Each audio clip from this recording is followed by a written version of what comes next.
In January 2005, two Norfolk Southern trains collided in Graniteville, South Carolina.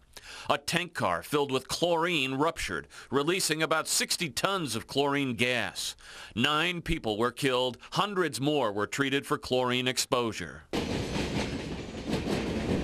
Chlorine tank cars roll through Columbus every day, and with yesterday's derailment and explosion, Mayor Michael Coleman and Deputy Secretary John Porcari of the U.S. Department of Transportation have agreed to take a closer look at the issue. Well, this will be the catalyst for a greater dialogue, a greater conversation about what we can do and the federal government can do and what industry can do to reduce the risk. The city requires trucks carrying hazardous materials to use the outer belt and drive around the city.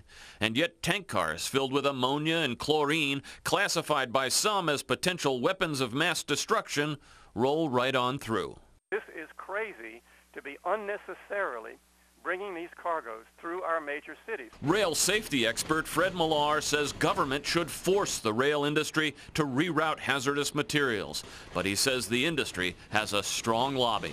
They talk a good game about how it's safer than trucks. We're not talking about cargoes that could go by truck. Nobody thinks that you're going to ship most of the ammonia in this country or most of the chlorine by truck. It's going to go by rail, but it doesn't have to go through Columbus.